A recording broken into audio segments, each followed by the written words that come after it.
In the middle of a hot, humid desert stands Ein, a twiggy kid who was born with the weakest skill of all, with one goal: defeat the behemoth, with skin harder than stone. For thousands of years, it's treated warriors like toys. Everyone runs in fear, but not Ein. He stands his ground, with his new power and the strongest skill: God Eyes. For the first time in centuries, someone dares to say they can beat it. The dragon finds this hilarious. He was born the strongest, and always lived that way. But then Ein crosses the line. He insults the behemoth's creator, the demon lord. The dragon snaps. Furious, it launches a storm of projectiles, but Ein dodges them all. The behemoth laughs, calling him a coward, and slams the desert around him. Ein uses the chaos to charge in and slashes the dragon's hand. But Ein wasn't always like this. He used to be ugly, weak, and miserable, constantly questioning why he even existed. Bullied by everyone for having the weakest skill, appraisal, he once off himself from the edge of a cliff.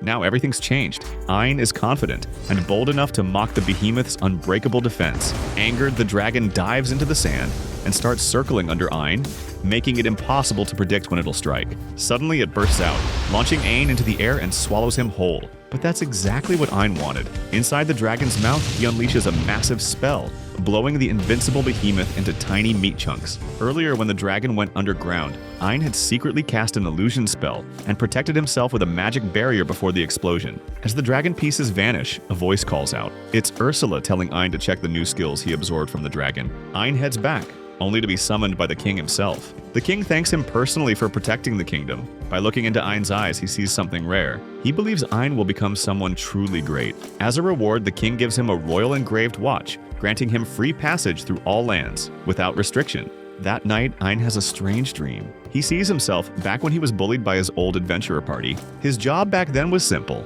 appraise monsters, butcher them, and carry the loot. But something catches his eye. Even while being mistreated, underpaid, and insulted, his old self always smiled. No matter what, he smiled. The present Ein can't stand that weakness. But then something changes. He watches as his old self is left behind and eaten by monsters. Suddenly, the lifeless body turns its head and speaks. It calls Ein lucky for surviving, but it also calls him trash, a worthless class holder who only got by because of the spirit eye. Ein wakes up in a cold sweat. Then, chaos. A monster is attacking the city, throwing people aside like dolls. It grabs an elf girl. Ein rushes in, slicing through with his sword and saving her. He uses appraisal. It's a chimera, a human turned into a monster. They fight. Ein casts a barrier to block its attacks, but the chimera shatters it with ease. Then it says something that stuns Ein. Trash picker? Ein freezes. That voice, he knows it. It's Zoid. Before Ein can react, Zoid charges again.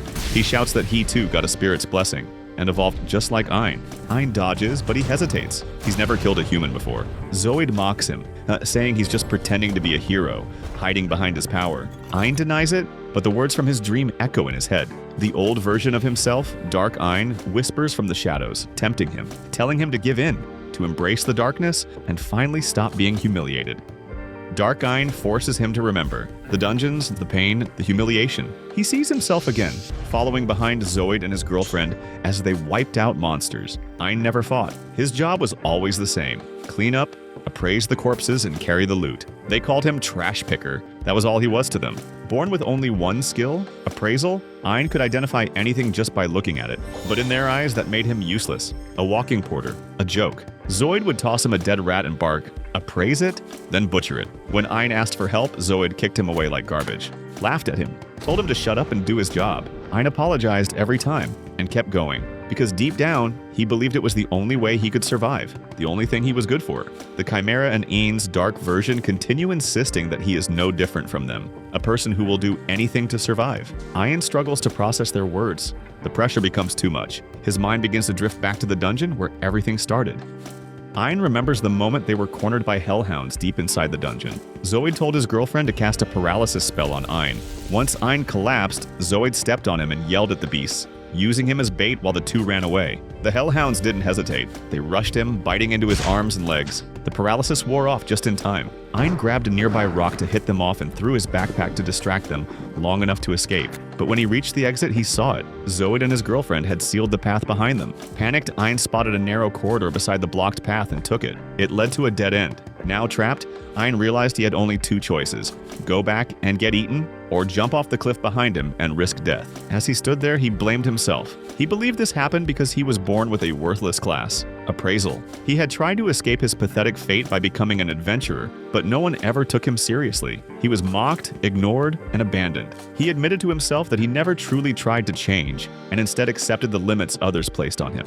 With no other choice, Ein stepped toward the edge. As he fell, he thought about why he was born, what his life meant, and how useless it had all been. Then, just before hitting the ground, Ein snapped back to reality. Zoid continues mocking Ein, twisting his thoughts and breaking down his focus. The words begin to mess with his mind. Then, the elf girl Ein saved earlier steps forward. She stands in front of him, defending him. She says he isn't like them. He doesn't hold grudges. Another girl appears beside her. She says Ein has changed, not just in strength, but in heart. She explains that he's strong because he never used his power to hurt anyone weaker than himself. Dark Ein tries to argue, still pushing the idea that he's no different from Zoid, but the first girl smiles.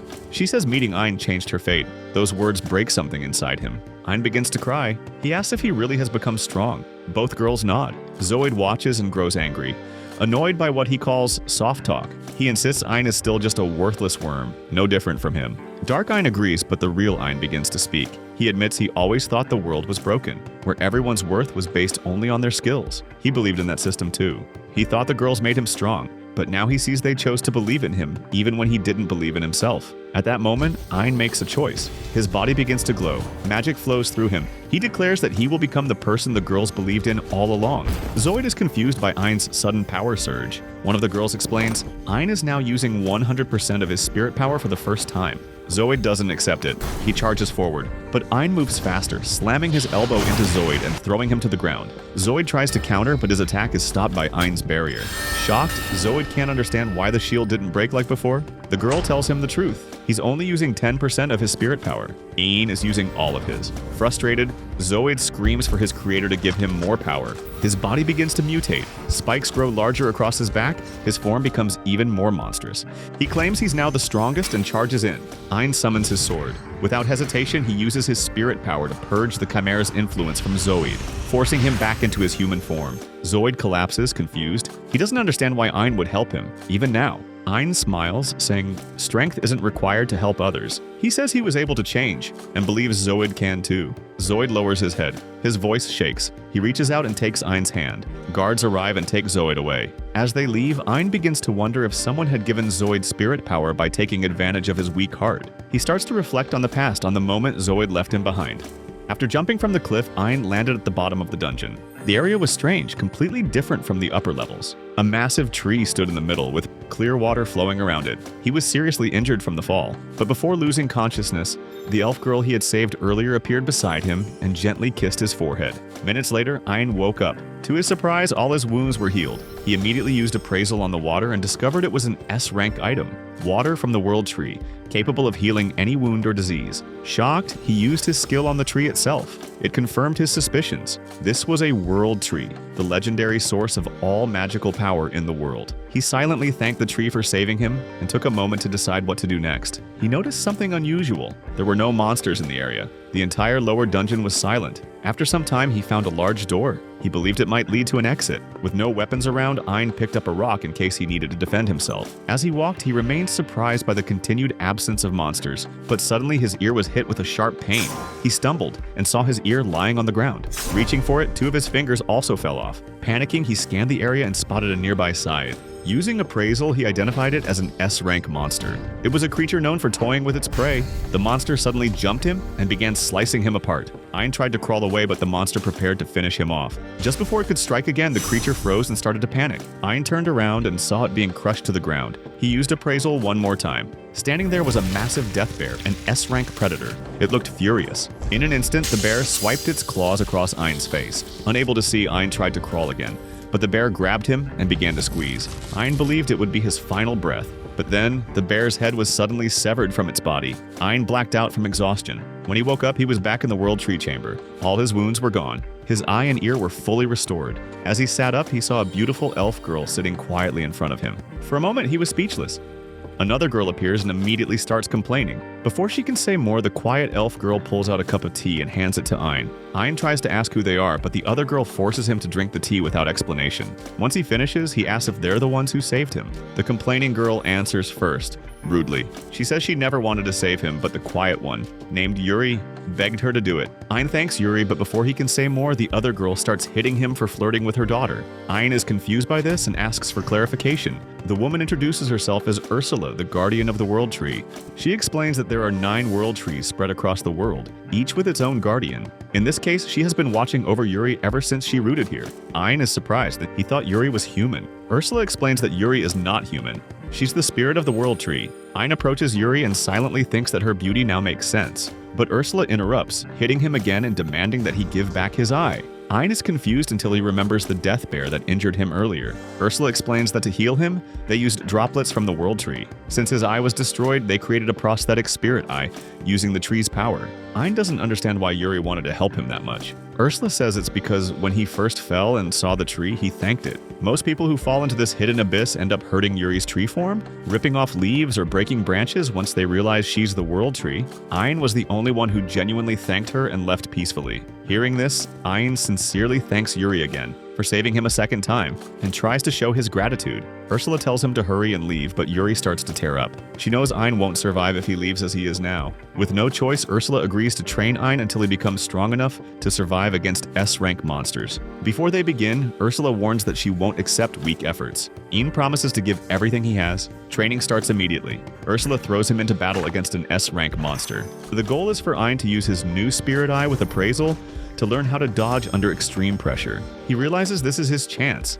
If he gets hurt, Ursula can heal him, and he can use the experience to make appraisal a second nature. After 1 week of non-stop battles, he learns to track his opponent's movements with precision, but Ursula says it's not enough. She tells him he must now defeat the S-rank monster using only a wooden sword made from the World Tree. Ein believes it will be easy, but quickly realizes that although he can see the enemy's moves, his body still can't move or attack fast enough. Following Ursula's instructions, Ein learns to use the Spirit Eye's slow motion effect to land a precise attack in a single swing. After defeating the monster, Ursula has him fight several more to sharpen his instincts and control. Next, she starts the second phase of training. This time, he must use appraisal not only to identify his enemy's skills, but to copy and learn them through the Spirit Eye. He tries this on a monster and successfully gains a speed-enhancing skill, but when he runs, his muscles tear from the strain.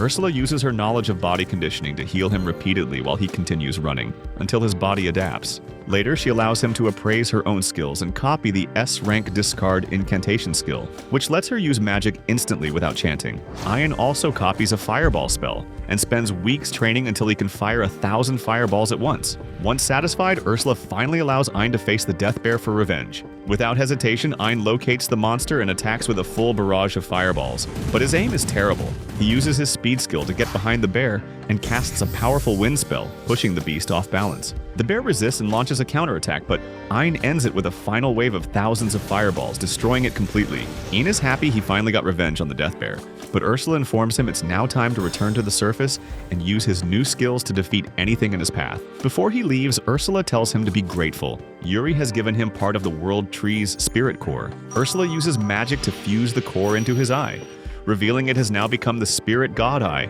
Ein turns to thank Yuri, but she's nowhere to be seen. Suddenly, she appears and explains she had been inside his new eye all along. From now on, she will travel with him on his journey. As a final gift, Ursula casts an infinite storage spell on Ein's hand and gives him a spirit sword made from the World Tree. Then, without warning, she stabs his other eye with the sword and forces him to swallow a philosopher's stone. This item connects Ein's mind to Ursula's consciousness and allows her to see through his eyes. Just before leaving, Ein asks Yuri what she wants to do in the outside world. She says she wants to find her sisters. Ursula then reveals that the original World Tree was divided into 9 parts, each placed inside a dungeon and guarded by a different spirit. Ein agrees to help Yuri reunite with her sisters. With Ursula's guidance, he begins making his way out of the dungeon. Along the way, he defeats several S-rank monsters and absorbs their skills. Eventually, he reaches a massive door. Ursula tells him the dungeon boss is behind it, and defeating it is the only way out. Inside, Ein encounters a huge rock monster. He doesn't wait. He uses his speed skill to get close,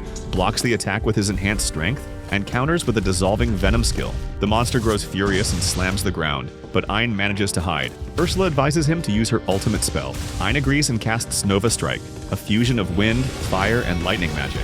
The S-rank spell defeats the boss in a single blow. Yuri appears to heal and congratulate him, but Ursula interrupts, telling him to hurry and appraise the boss's skills. Then she gets even more excited, because she wants him to appraise the dungeon core. When he does, Ursula instantly teleports to his side. Confused, Ein asks how. She explains that since the World Tree now lives in his left eye, she can appear near him when needed. Using the dungeon core, Ursula upgrades the Spirit God Eye, giving Ein the ability to appraise enemy counterattack timing. They quickly leave the dungeon and arrive in a nearby forest. Suddenly, they hear a scream. Monsters are attacking a carriage. Yuri and Ursula hide inside Ein's eye while he uses his speed to rush in and defeat the enemies. After the battle, he absorbs the monster's skills, and the girls reappear to heal the injured soldiers. Among the group, Ein notices a man and a girl. As he approaches, the girl runs to him and hugs him, calling him her hero. Ein is confused, but the man introduces himself as Jasper, and the girl as Claudia, the third princess of the kingdom. They escort Claudia home, where she tries to thank Ein again, but Yuri stops her from hugging him,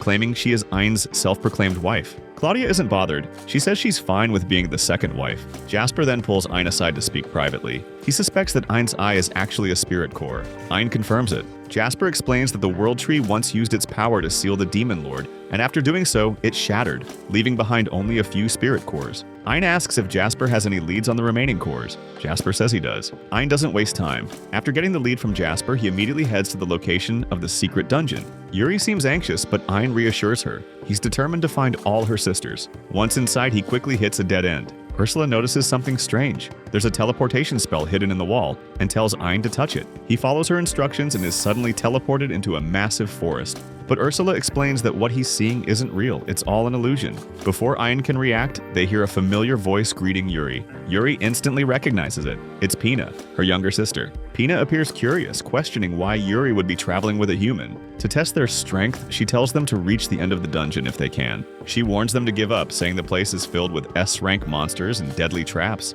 Ein accepts the challenge. Using a mix of his appraisal, Spirit Eye, and Ursula's strategic advice, he avoids every trap and outsmarts each threat. Pina watches, unimpressed. She had expected better results from her traps, but now it's time to face the monsters. One after another, the S-rank monsters attack, but none of their abilities work against Ein. Thanks to his passive skills, they have no effect. He defeats them easily and absorbs their abilities, clearing the dungeon at high speed. Pina grows frustrated as Ein continues to one-shot powerful monsters. Eventually, he reaches the boss room. Inside, he activates his flight ability to search for the enemy. Then the ground begins to move. From below rises a massive tortoise, huge, armored, and powerful. Ein fires a fireball, but it has no effect. The tortoise counters with a water sphere, which Ein blocks using his sword, guided by his appraisal timing. But something feels off. His attacks land but don't deal proper damage. They seem dispersed. Realizing something is wrong, Ian suddenly stops resisting and allows the tortoise to strike. Ursula panics, thinking he made a mistake, but Ain remains calm. He now understands. It's another illusion. He casts Dispel, breaking the false image and revealing the real boss, a tiny baby turtle. Ursula is impressed. Even she didn't see through the illusion. Pina finally appears again. Ein playfully threatens to report her behavior to Pita, another spirit sister. That's enough. The illusion fades completely and Pina hugs Yuri. After reuniting, Pina asks if she can join them. She's tired of being locked away inside the dungeon and wants to travel too. She promises to give her spirit core to Ein as a sign of trust. Ein agrees. He wants all the sisters to be reunited. Suddenly, the giant tortoise transforms into a woman. She introduces herself as Kurohime, Pina's guardian. Ein is surprised not only by her transformation, but also by the way Ursula becomes extremely polite toward her. Pina then gives Ein her spirit core and Kurohime hands over her Philosopher's Stone. This upgrades Ein's Spirit God Eye to level 4, unlocking new abilities like ocular arts and the power to appraise and break illusions. Yuri is overwhelmed with joy at being reunited with her sister. Ein quietly promises to her he will find the remaining 6 sisters no matter what. Back in the present, Ein is resting after the battle with Zoid when Yuri suddenly asks him to kiss her. He's caught off guard and unsure how to respond, but Ursula explains the situation. She tells him that after awakening as a guardian, his connection with Yuri, the spirit of the World Tree, has become unstable. To repair it, they must perform a ritual. Ein assumes it's something formal, like a knight's oath, but notices the other girls are unusually excited. They all head outside. Ein tries to finish the ritual quickly, but then sees Yuri preparing her lips for a real kiss. Nervous, he panics, but decides to go through with it. At the last moment, he slips and ends up kissing her forehead instead. Suddenly, his S-rank Spirit God Eye evolves into SS rank Divine Eye. That night, while everyone sleeps, Ein senses something unusual. He steps outside and encounters a strange bird-like man who introduces himself as Falco, a baron of the demon army. Falco announces that he's here to kill Ein. Ein tells him to be quiet because he's being too loud, which annoys the demon. Falco attacks, but is immediately sent flying by a single powerful slap. Ein follows him through the air using flight magic and eliminates him with a helix bullet. From the fight, he gains the Gale Winds ability, but he still doesn't understand why Falco was sent to kill him. The next day, Anne visits the royal palace to access the Forbidden Library, which only the royal family can enter. However, with the royal crest watch gifted to him by the king, he is granted access. He learns that he still needs the king's and the librarian's personal permission to enter. When he knocks on the door and steps inside, Yuri tries to follow but hits an invisible wall. Ursula realizes something is wrong. The barrier only allows humans inside. Spirits are completely blocked. She tries to teleport to Ein's side but fails. Ein decides to go on alone and starts exploring the enormous library, but finding specific information proves difficult. Suddenly, a girl falls from the sky and Ein catches her. She introduces herself as Alice, the librarian. She explains she had been reading on a floating platform when she accidentally fell. Ein is confused, but she confirms that she oversees the entire library. She asks him why he's here, and he explains that he's searching for the locations of secret dungeons to help a friend find her family. After hearing this, Alice gives him a book on hidden dungeons. She then surprises him by asking how Yuri is doing. Ein is confused by how she knows that name. Alice reveals she's also a spirit of the world tree, just like Yuri. Suddenly, Alice's guardian, Akahane, arrives and complains about being ignored again. Ein tells Alice that Yuri and Pina are waiting outside and want to meet her. However, Akahane explains that this library is inside a separate secret dungeon, connected by a magical gate to the castle. Only humans can pass through the gate, and only with the king's and librarian's permission. Akahane also reveals the only way Alice can meet her sisters is if Ein finds the physical entrance to the dungeon and enters through it properly. Ein considers just bringing her out, but Akahane says it won't work unless Alice truly wants to leave. Ian gently asks Alice if she wants to meet her sisters. She doesn't answer. He apologizes, saying he understands her fear. He once felt the same.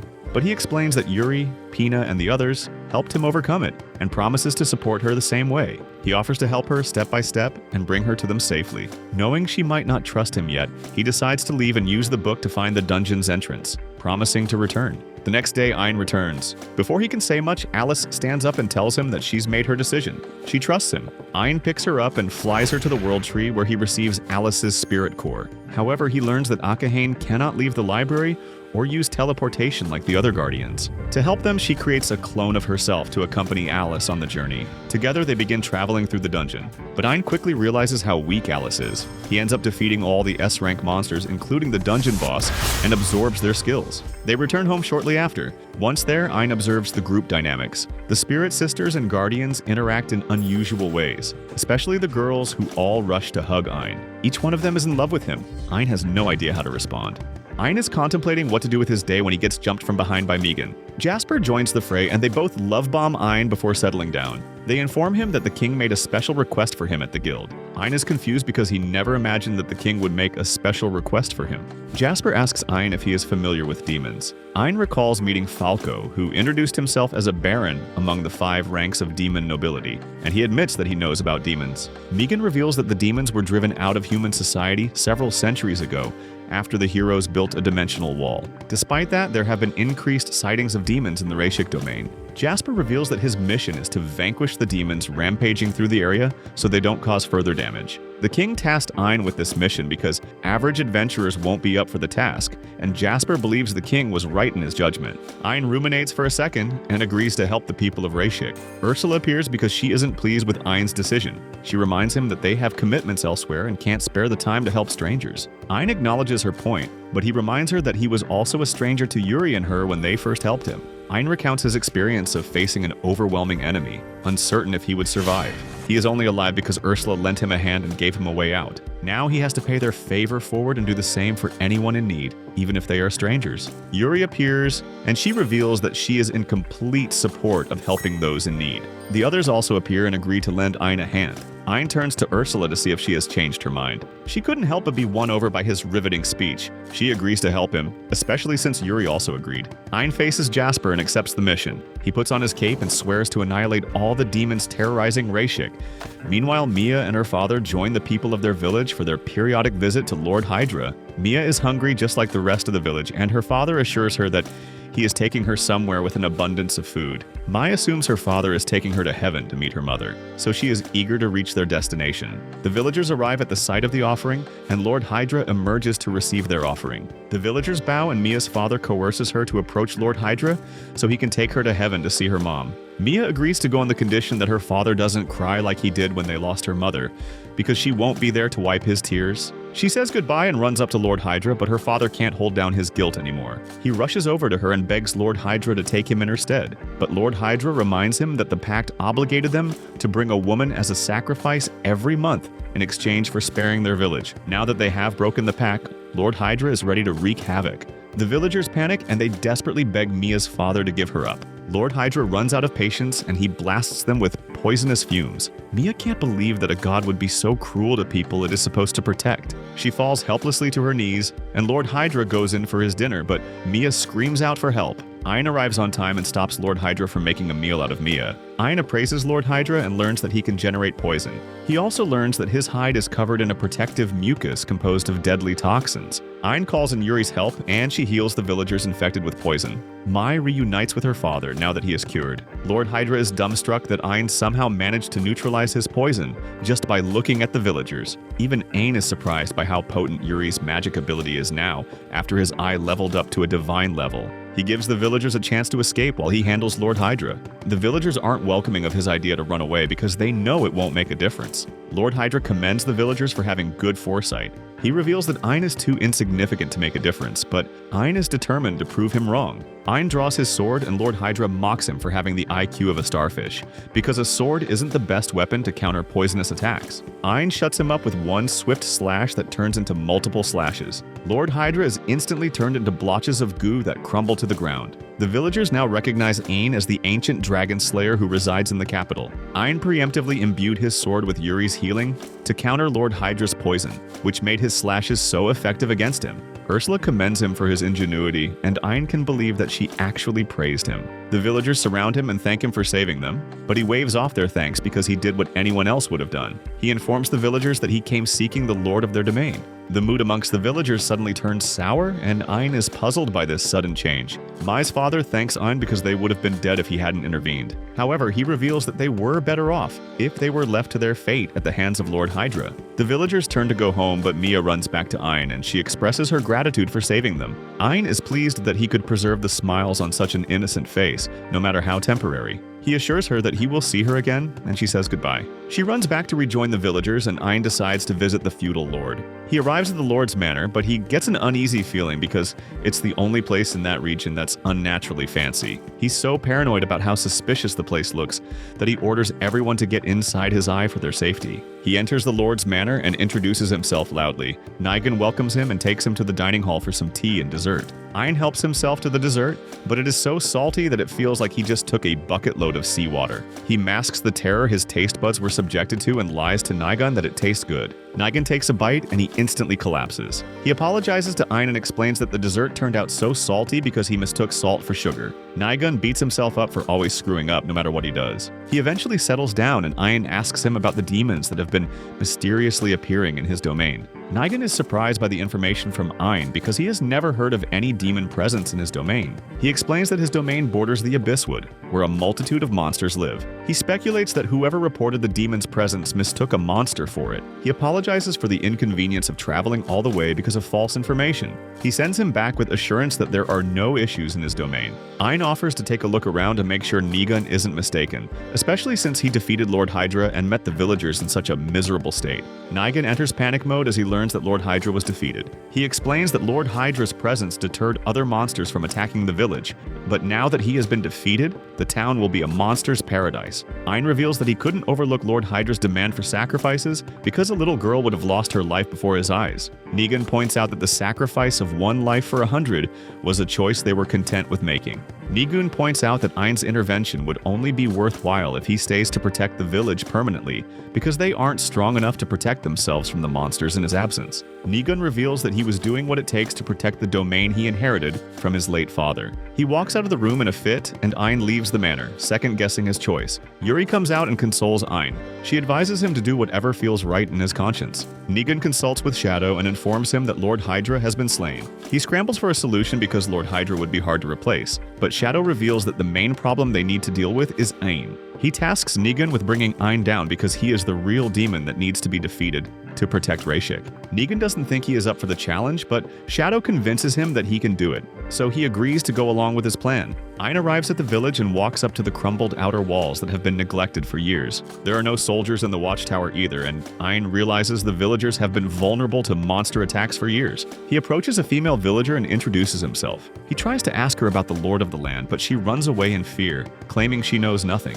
Ain concludes that the villagers are scared of Negan, but he can't give up after coming so far. He walks up to another villager, and the villager recognizes him as the person who took down Lord Hydra. He reveals that several adventurers and soldiers have visited them, but they did nothing to help them because the task was too daunting. The villager is certain that Ain would follow their footsteps and also turn his back on them. He points out the field in front of him and reveals that monsters wrecked the place after Lord Hydra was defeated. With no land to farm, the villagers will inevitably starve to death or be eaten by monsters. He advises Ain to return home and leave them to their fate, but Ain uses earth arts to revitalize the field. He conjures universal seeds to grow plants in the field. He turns his attention to the crumbled outer walls and uses earth arts to create a bigger wall to stop the village from being overrun by monsters. Ain asks the villager to let him know if they ever need anything. He encourages him to have the resolve to live, not a resolve to die. Ain begs the villager to allow him to help, and his offer makes the villager laugh so much that it brings tears to his eyes. It reminds him of the time Negun's father made such an offer.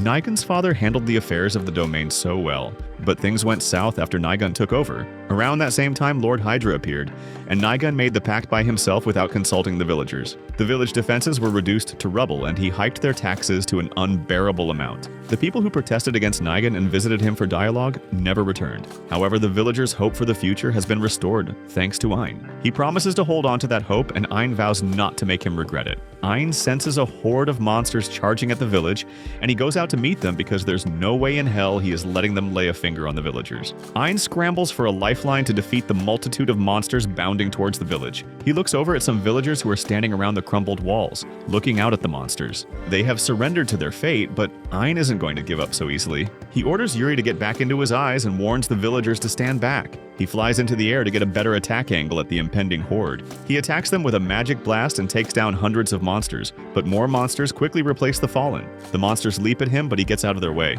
The monsters work together mid-air and change their trajectory to attack Ain again. This time he appraises them and cuts them down. He flies higher into the sky and conjures a gravity well to take out the monster on the ground. He summons a helix and destroys the monsters caught within its range. A monster sneaks up on Ain and tries to attack him, but Ain detects it and does an Uno reverse. He creates mirages to attack with him and cuts down the monsters with strings. The villagers retreat to the safety of the village, but they turn back one by one to observe that Ain has defeated a lot of the monsters by himself. Ursula warns him that he can't keep fighting like that because he will be the first one to collapse. Ain assures her that he's not collapsing till he eliminates every last monster. Ain summons a slash of light and extends its range way past what he is usually used to. Ursula is worried that he is pushing himself too far, but Ain remains resolved to take down the monsters if it costs him his life. He can't turn his back and run away now, so he has to go all in. He draws his sword and cuts down all the monsters within the range of his light attack. Ain keeps fighting till the next day until he finally defeats all the monsters. He immediately collapses after this, and Yuri rushes to his side to heal him. Ain regains his strength and sits up, but Mai ambushes him with a hug. The villagers pour out to thank Ain for saving their village twice in the span of 2 days. That is more than their lord has done for them for years. The farmer villager walks up and informs the others that they can't continue living their lives like they used to. He points out that Ain risked his life to protect despite knowing little about them and having no obligations to do so. Meanwhile, all they do is curse themselves for having bad luck and sit around waiting for death's cold embrace. He charges the villagers to take their fate into their own hands and fight to make it happen because Ain just showed them that anything is possible if you set your mind to it. The villagers are encouraged by the farmer's words, and they feel bold enough to take up arms to secure their future. Ain is pleased to see that his effort was so impactful that it restored the villagers' will to live. Yuri commends him for his efforts, and he points out that it's all thanks to her. He recounts their first meeting and how close they have gotten since then. She is the one who gave him the courage and confidence he was able to pass on to the villagers. The villagers interrupt their private discussion and inform Ain that they have decided to take matters into their own hands. They would never allow Nigan to boss them around anymore, but Nigan suddenly appears and dares the villager to repeat his statement. He walks up to Ein, but the farmer stops him and informs him that none of the villagers will follow him anymore. The other villagers back him up because they realize Nigan was a worthless leader after a stranger stood up for them better than he had over the years. Nigan is disappointed by how Ein easily fooled them with his facade of being their hero. He reveals that Ein is actually a demon because there is no way a normal human could have eliminated Lord Hydra and defeated the multitude of monsters solo. He speculates that this is all an elaborate scheme by Ein to take control of the Rashik domain. Nigun assures them that he will never let Ein succeed. The villagers reject his help, and they willingly accept Ein as their ruler if he chooses to take over the domain. They are certain he will rule better than the tyranny they are currently being subjected to. Nigan can't understand what is happening because all he has done is to protect the domain. The farmer walks up to him and explains that he isn't doing a good job of protecting his domains if he is so willing to sacrifice his people. He points out that an ideal leader will fight with and for his people,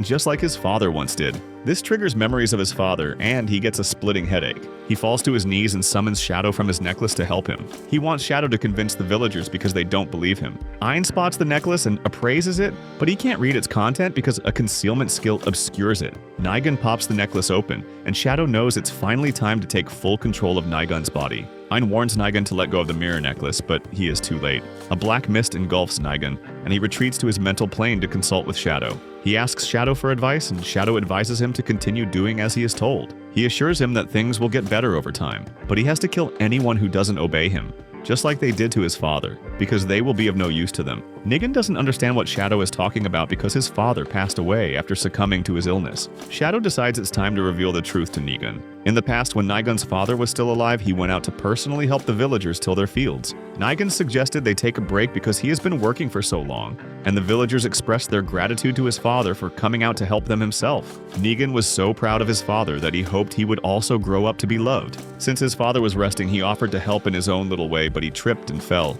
He tried to wave off the villagers' concerns, but he got into a coughing fit. The villagers were worried that he had fallen ill again, but he assured them that he was fine. His father asked him to play with his mates, but he wanted to help his father instead. His father refused because it was a child's duty to play, not to work. Nigun gave in and decided to approach the children. He asked the children if he could join them, but they told him off because they were scared he would infect them with his contagious disease. He tried to explain that he wasn't a walking vector, but the children ran away before he could say anything. He walked down an alley and stumbled upon some villagers talking about him. They were suspicious of Nigan because he didn't resemble his father, and he was constantly falling ill. There was also a rumor that Nigan was a foundling taken from Abysswood. Nigan realized that he was not his father's child, which explained why he had always been weak and clumsy. He realized he would never measure up to him, and he cried into a puddle of water in the alley. The puddle turned dark, and Shadow manifested. He pointed out that Nigan didn't have to be like his father because he could do things his own way instead. Nigan confronted Shadow and asked him who he was and why he looked like him. Shadow introduced himself as his imaginary friend, but warned Nigan to keep his existence a secret or he would disappear. Nigan was happy to make his first friend, and he didn't want to lose him, so he agreed to Shadow's conditions. From that day, Nigan spent all day with Shadow, and they did everything together. One morning, he asked Shadow what he wanted to do for fun, and Shadow suggested engaging in a race to see who fell asleep the fastest. Shadow spotted his father taking an unusual nap in his study. He walked up to him to make sure he was fine, and his father told him some monster miasma affected him. But he was fine. His father's excuse wasn't enough to convince him. He returned to his room and expressed concerns to Shadow about his father because he looked so tired. Nigan saw an opportunity for his plot, and he revealed that he knew of a medicinal herb that cured fatigue. He suggested that Nigan brew some using a medicinal guide he got for him. Nigan made the herb and gave it to his father, and he thanked him for it. He took a sip and instantly felt a sense of relief. Nigan's father advised him never to lose his kind heart because he would make a fine lord when he got older. Despite claiming that he felt better that day, Nigan's father's condition worsened with each passing day. Nigun continued giving the medicine infused with the herb to his father, hoping that he would get better. One day he walked in to give him the usual brew, but all he met was a corpse. Nigun bawled his eyes out for days, but Shadow had no sympathy for him. He wondered how long Nigun would keep crying before he got over the loss of his father. Nigun felt lost because he wasn't certain he would be able to protect Rashik on his own. Shadow assured him that he would make up for anything he lacked, so he didn't have to worry. Shadow's assurances consoled Nigan, and he thanked him for always being there for him in times of need. Shadow waved off his thanks because that was what friends were for. Nigan still doesn't get the big truth Shadow was trying to reveal. Shadow is disappointed that he has to spell it out for him because of his astounding naivete. He explains that he killed his father with his hands, but Nigun maintains that his father was killed by his illness. Shadow explains that the tonic he kept giving his father wasn't a medicinal herb, but a poisonous weed. Nigun doesn't believe him because the herbal literature said the plan was used to cure fatigue, and Shadow revealed that he altered the text to suit his plans. Shadow points out that the drug he made could still be categorized as a cure for fatigue, because a person can't feel fatigue when they are dead. Shadow admits that he also lied when he said Ayn was the demon. He confesses that he is the real demon, and he planned to take control of Nigun's father and establish a route to export humans to his realm, but he was never vulnerable. Shadow decided to go for the next best thing, and he was able to manipulate Nigun so easily and turn him into a pawn, because he was in dire need of a friend, though they were not related by blood. Shadow points out that Nigun and his father found common ground in stupidity because his father allowed his son to kill him. This breaks Nigun and he loses control of his consciousness. Shadow merges with Nigun completely and assumes control of his body. Ayn calls out to Nigun, but Shadow reveals that Nigun is no longer in control of his body. He introduces himself to Ayn as a demon Viscount, and Ayn can't believe he is face to face with a demon. Ayn asks him for Nigun's whereabouts, and Shadow reveals that he is having a mental breakdown inside his body. He can't believe it was so easy to take over Nigun's consciousness after messing with his feelings a little. Shadow blames Ayn for Nigun's predicament because things were going well when Shadow was controlling him as a puppet to weaken the territory's defenses and ship off the humans to the demon realm. As soon as Ayn decided to meddle in their activities, he spoiled his plans, so he had to improvise. Now he has to kill Ayn himself, but he warns him not to underestimate him. He reveals that he's not like Falco, who is all brawn and no brains. Shadow plans to manipulate Ayn's emotions because he knows he can't hurt Nigun, which gives him a huge advantage. Shadow attacks Nigun with his shadow tentacles, but he sidesteps. He decides to restrain Shadow since he can't harm him, so she summons a shield around him, but Shadow breaks out of it like it's made of papier-mâché. He informs him that his spirit techniques are useless against him, because demons have a counter for all spells of that nature. Ayn considers using so much spirit energy to overwhelm Shadow that he can't break through it. But Shadow doesn't give him time to come up with a feasible plan. He creates shadows that morph into monsters and attack the villagers. Ayn quickly chases after the monsters and cuts them down before they can harm the villagers. He sets up a temporary barrier to slow Shadow down and advises the villagers to go somewhere else because they are not safe within proximity of Shadow. Shadow summons more monsters and tears through the barrier. The monsters attempt to attack the villagers, but Ayn creates mirages of himself that protect the villagers. However, one unfortunate villager gets grabbed by a monster. His screams draw Ayn's attention, and he tries to come up with a solution. Shadow leverages this distraction and lands a devastating blow with his shadow tentacles. The blow knocks him back, and Shadow keeps pestering him with blows, but he blocks them. He decides to counter his strikes, but he remembers that he would hurt Nigun if he does so. He opts to cast a defensive spell to take Shadow's blows, but the spell he casts makes him immobile. Ayn panics because he is short of options. Shadow is getting bored because Ayn is nothing but a sandbag. He reveals that the only way to liberate Nigun from his control is to kill them both. He mocks Ayn for not being man enough to make the tough decision and pick the lesser of two evils. He points out that if Ayn just kills him and Nigun, he would save hundreds of villagers from the monster onslaught. Ayn refuses to take that offer because one life is equally as important as 100. He calls out to Nigun and tries to rile him up to wrestle Shadow for control, but Shadow reveals that he has closed his heart, so screaming his name is pointless. Ayn dispels his defensive spell and advances on Shadow. Shadow keeps punching him, and Yuri advises him to back down because her healing can't keep up with the damage he is sustaining. Ayn refuses to back down. He reaches Shadow, grabs him, and delivers a headbutt that knocks him down. Nigun sits in his enclosure berating himself. He blames himself for hurting so many people, and he doesn't think that he deserves to continue living. Ayn's voice breaks into his enclosure, but he pays no attention to it because he has lost control of his conscience. Ayn keeps calling out to him to remind him that he just wanted to protect the Reishik domain. He is certain that he has genuine intentions to protect the domain, and he charges him to remember what motivated him so much that he wanted to keep the domain safe. These words penetrate the enclosure and snap Nigun back to his senses. He recalls that his motivation to protect the domain was so he could be like his father. But that was not all. The smiles of the villagers when his father was the domain's leader were something that stuck with him. He also wanted to put smiles on their faces just like his father did. Inside the village, the villagers are being terrorized by the loose monsters. The farmer stands up to them and takes them down. He gathers other villagers and rallies them to help Nigun break out of Shadow's control. The villagers blame Nigun for their predicament, but the farmer urges them not to judge him by his actions, because he was being controlled. The villagers agree to help him first and figure everything else out later. Inside his enclosure, Nigun decides to own up to his mistakes, but he won't take the easy way out by wishing for death. Instead, he would accept his role as the ruler of Rayshik and would atone for his sins with the remaining days of his life. Shadow regains consciousness, and he informs Ayn that his resistance is futile because all he is doing is hurting Nigun. He tries to attack Ayn, but his body suddenly stops moving. He warns Negan to stop putting up a fight because they are stuck with each other for life. Negan is glad to hear that.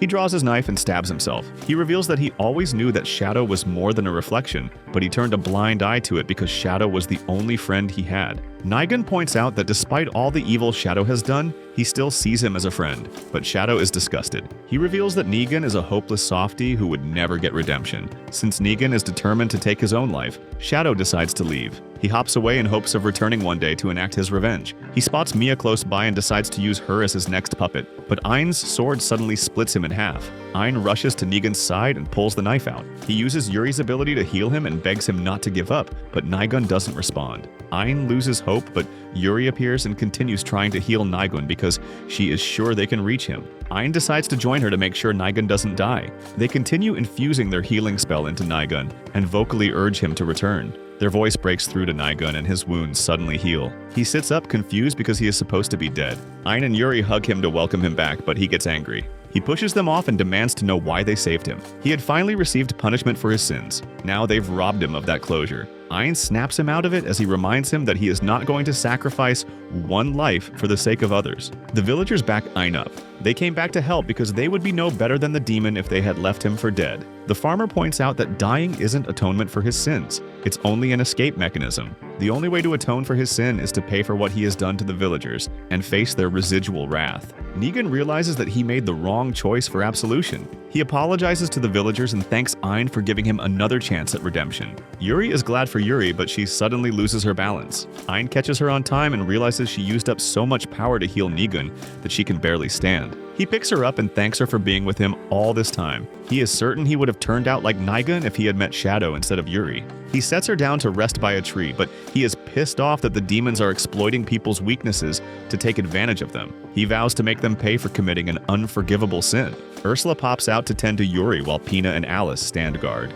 Shadow sheds his skin and turns into a little reptile. He starts crawling away, but Alice senses that something is wrong. She informs Pina and she immediately senses that Shadow is trying to escape. She traps him inside her barrier and Ayn gets drawn to them. He wonders what is happening, and Pina reveals that Shadow was trying to escape. Ayn orders them to get behind him because Shadow could still be dangerous. He interrogates him and demands to know why the demons desperately want him dead. Shadow refuses to snitch on his demons, so Ayn decides to obliterate him. Shadow stops him and promises to spill the beans if Ayn guarantees that he walks away alive. Ayn agrees to his condition, but Ursula doesn't think it's a good idea. Ayn convinces her to agree, and Shadow reveals that the demons are targeting him because an order was issued. Ayn demands to know who issued the order. Shadow barely gets the name out before his head explodes. Ursula reveals that their enemy is more intelligent than they thought, as they took precautionary measures to ensure vital information doesn't fall into their hands. At dusk, Ayn gathers the villagers and informs them that they are safe now because Shadow is dead. The farmer thanks Ayn for saving them and allowing them to move forward.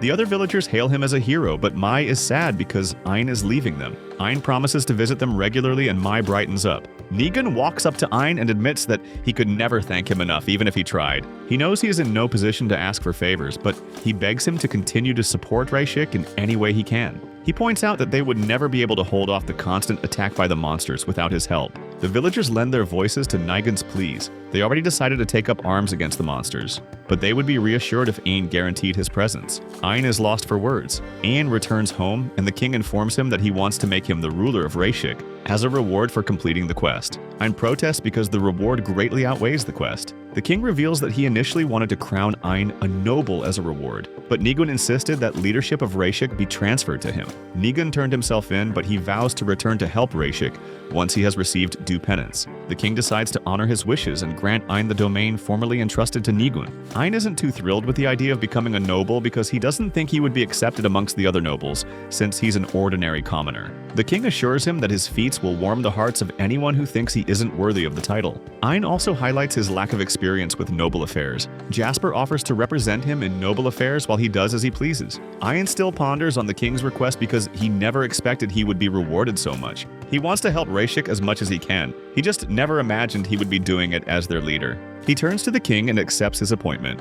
In the demon realm, rumors spread about the defeat of Shadow. 2 court guards mock him for being so disappointingly weak that mere humans took him down. Joanna shuts one of them up for making noise in the hallways. The other guard immediately recognizes her, and he apologizes for his insolence. Joanna points out that her toy no longer moves like it's supposed to, so she fancies making the court member her new toy. The amount of fur the guard sheds because he's scared of her puts her off. She orders him to clean up the mess made by the other guard. Joanna visits Echidna, who is too busy stalking Ein on her crystal ball to notice her arrival. Echidna is fawning over Ein for defeating Shadow, just as she expected of him. Joanna speaks out and points out that Echidna is obsessing over Ein to an unhealthy level. Echidna reveals that Ein is worth obsessing over because he possesses a special eye that entices her. Joanna reminds her that Ein is just an average human, but Echidna argues that a normal human can't take down 2 high-level demons. She points out that beginner's luck can't happen twice because that essentially makes it a skill. Joanna decides to test her theory, so Echidna assigns her an errand. She asks her to task one of their goons with obtaining a world tree spirit and returning it to her. She reveals that Ein is also going to visit the World Tree, so she can lie in wait and ambush him when he arrives. Joanna's interest is piqued at the mention of the World Tree because she always wanted to understand how they generate mana. She accepts the quest to kill Ein and return with a World Spirit for research. Echidna notices a hint of overconfidence in her statement, and Joanna admits that she is confident she can complete the task because she is an elite demon. She kicks her ride to get going, but it doesn't move. She tries to force it, but Echidna informs her that her ride is dead. Joanna dumps her ride and jumps through the portal to begin her quest. Back at the capital, Yuri asks Ein what he would like for lunch, but their conversation gets interrupted by a knock on his door. Alice opens the door and informs Ein that she has something important to discuss with him. She reveals that she has been using her special eye to search out world trees in her spare time, and one was shown to her. Ein decides to begin an expedition to find the tree immediately, and a strange voice agrees with him. Ein looks around for the source of the voice, and Kirsch appears on his bed.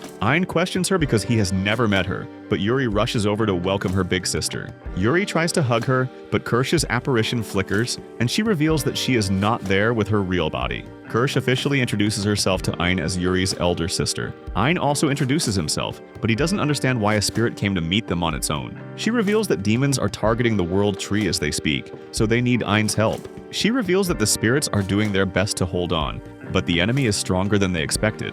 Ein assumes that it is Kirsch's world tree that is being targeted, and he asks her for the location so they can head there immediately. Alice clarifies that it is May's tree that is being attacked. May is their youngest sister, and Alice found her tree when she was using her eye to scan the abysswood. Ein asks if it is May's guardian that is protecting the tree, and Kirsch reveals that May's guardian perished long ago, so she took up an additional job as her guardian. Ein is confused because guardians shouldn't be able to leave their world tree. Alice reveals that the 3 elder sisters have the skill of independent activity as high-level spirits, which allows them some freedom of movement. Ein now understands that Kirsch has been protecting May all this time, but the demon she is fending off is more than she can handle. Alice wonders why Kirsch can't take out the demon with her evil eye. Kirsch reveals that she can't go all out with her evil eye because she could destroy May's tree and Rayshik as collateral. Ein is on edge. He doesn't expect someone as strong as Kirsch to be struggling with a demon. This means that the demon must be quite formidable. With so much at stake, Ein decides to help Kirsch and May take down the demon.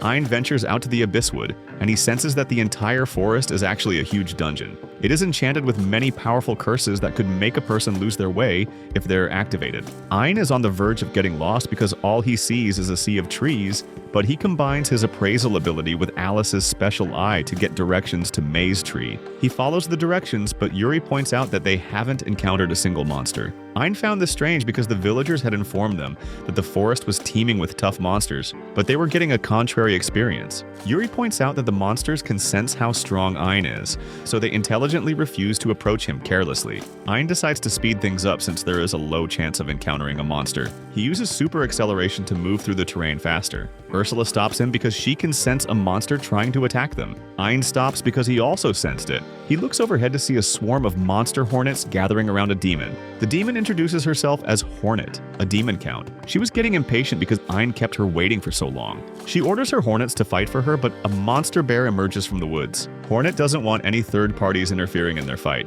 so she sends her hornet swarm after the bear first. The hornets swarm around the bear and take it down. Hornet is so hyped by how lethal her hornet swarm is that she is confident Ein won't stand a chance against them. She warns him not to get too arrogant because he managed to defeat Falco and Shadow. She sends her hornet swarm at Ein and they surround him. Ein doesn't move and he gets engulfed by the swarms. Hornet calls them off, but Ein has disappeared. She suddenly feels something pierce through her chest and Ein appears behind her. He reveals that he doesn't have any mercy left to show demons. Hornet explodes into a swarm and laughs off Ein's pitiful attack. She reveals that she is the leader of the Hornet swarm that controls them using special signals. She dares Ein to locate her within the swarm, but Ein reveals that he doesn't have to find her because he can easily eliminate the entire swarm. He signals Ursula and she reveals that she has the weak points of all the insects in her crosshairs. Ein casts sure-hit burning bullets that take down the Hornets. Hornet can't believe what she is witnessing.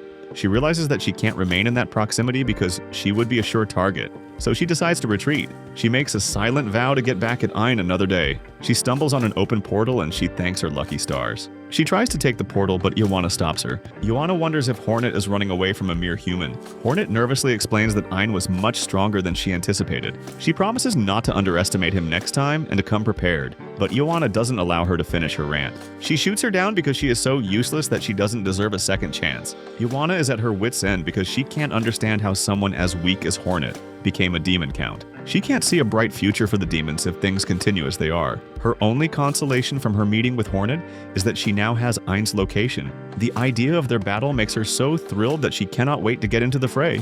Ein appears behind her and she immediately detects his presence. She introduces herself to him as a demon duke, and Ein can tell she is on a level of her own compared to Hornet. He concludes that she is the demon Kirsch is struggling with. Joanna is impressed that he was able to detect her true ability despite putting up a shroud spell to hide it. She hopes that Ein makes the time she took out of her day worthwhile. Ein is pissed off that the demons aren't just targeting him, but are targeting the spirits as well. Joanna dares him to do something about it instead of crying like a wuss. Ein immediately appears behind her and begins training her level with his magic before she can react. He buffs himself with superhuman strength and punches Joanna into the air. He follows up with a barrage of punches, and he pounds her back to the ground. Joanna gets back to her feet and laughs excitedly. She is so thrilled because it has been centuries since someone made her bleed. She draws her guns and fires precision bullets at Ein. She is certain the bullets will take him out because they can't be dodged, blocked, or parried. Ein easily parries it back to her, and this causes Joanna's brain to overload for a second, trying to process what she just witnessed. The bullets almost hit her, but she snaps back to her senses and tries to dodge.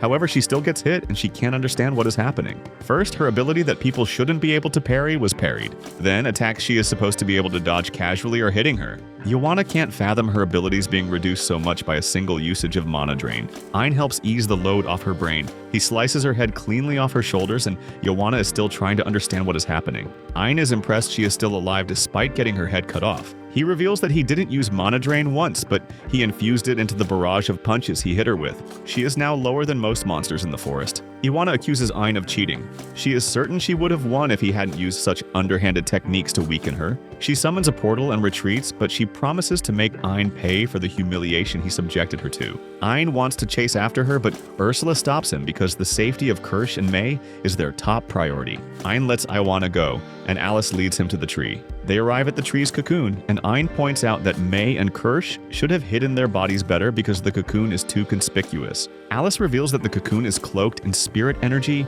making it invisible to ordinary eyes. Ein is wondering how he would get inside when Kirsch dissolves the barriers and invites him in. Ein steps inside and a magnificent scenery greets him. The sisters also appear to appreciate the scenery before greeting their elder sister. Ein is glad that she is safe, but he doesn't see May anywhere. He asks Kirsch for her whereabouts, and Kirsch informs him that she is taking her midday nap under some trees. Ein walks over to her to get a peek at the youngest sister. He backs off slowly so he doesn't wake her, but he steps on a twig and May springs awake. May starts crying and Ein panics. He scrambles for something to calm her down and he tries to make faces to console her and show that he isn't scary, but it has the opposite effect. The floodgates open and May bawls her eyes out. Yuri intervenes and May immediately recognizes her as a familiar face. She jumps into her arms with excitement because she hasn't seen her elder sister in so long. She runs over to Pina and Alice and she welcomes them to her tree as well. May reveals that she started making flower crowns for them when she heard they were coming over, but she is not done yet because she fell asleep halfway through. She shows them her half-finished work and Yuri thanks her for putting in so much effort. She takes the flowers and uses them to adorn her hair. Yuri commends May for looking so pretty with the flowers in her hair. She also offers to help her finish the other flower crowns later, May is pleased that the flowers complement her hair so well, and she thanks Yuri for the compliments. Ayn is glad that Yuri got May to stop crying because his eardrums would have exploded if she persisted. May warns Yuri to watch out. She reveals that someone was shooting so close to her tree, and she accuses Ayn of being the perpetrator. Yuri clarifies that Ayn is a good person.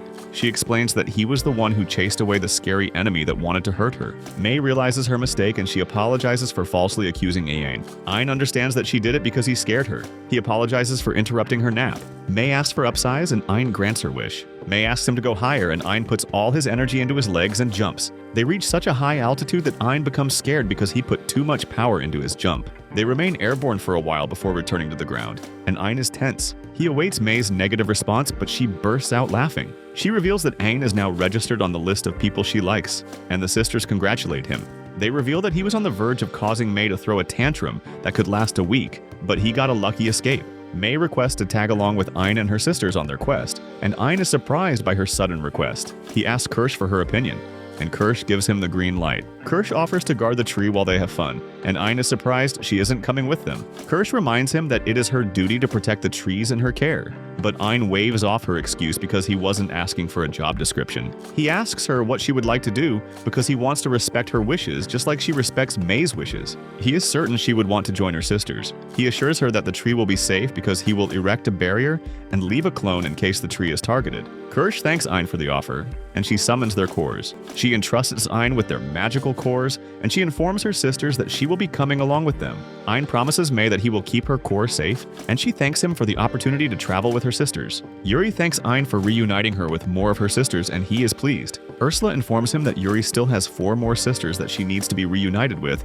before the family is complete. Ayn reveals that he felt like a loser, and he always hated the feeling, but when Yuri came into his life with her sisters, everything changed. His sentiment towards them spurred strong obligations to protect them. Whenever he sees the sisters together, this gives him strength, and he takes pride in safeguarding their warm smiles. Ayn reveals that he wants to remain someone others can be proud of. He suddenly becomes self-aware and wonders why he is pouring out his guts to Ursula. Ursula is so impressed by Ayn's maturity that she becomes emotional. Ayn notices, but she plays it off and scolds him for failing to hand over the spirit cores. Ayn hands it over, and Ursula informs him that Kirsch's spirit core gives him the ability of the evil eye of nothingness, while May's spirit core gives him the ability of tree creation. She also informs him that his artificial eye has leveled up, granting him the ability to appraise auras. Kirsch explains that her evil eye can erase anything within its area of vision, but she warns that it uses immense power and causes great strain on the eyes. She advises him not to use it too much because it is hard to control, and Ayn decides to save it for emergencies only. May explains that her power allows her to control a tree at will, and she gives a demonstration. Ayn is impressed by her display, and he's certain her ability will be quite resourceful. Ursula explains that the aura appraisal ability gives him the ability to utilize aura to increase his athletic stats. She points out that high-ranking demons can utilize aura and attack with it. She speculates that Ioana didn't use it because she didn't think Ayn was significant enough for that ability. Ursula reveals that his sword has also been imbued with the evil Power Smite ability. This grants him the ability to cut through magic and absorb an enemy's aura to make him stronger. With so many abilities unlocked, Ayn now feels like he is almost on par with the demons. In the demon world, the nobles gather for a roundtable discussion called by Echidna. She welcomes them and reveals that she called the meeting because they need to discuss how to eliminate Ayn since he poses a serious threat to their existence. The next day, Ian relocates to the Lord's Manor in Reichenbach. He informs everyone that the manor is their new base, so they need to begin cleaning. He pairs up with Alice and they head over to the library to start cleaning. He walks into the library and he is amazed by the number of books it houses. They start dusting the books off and Ayn engages in small talk with Alice. He reveals that being among the books reminds him of how they met.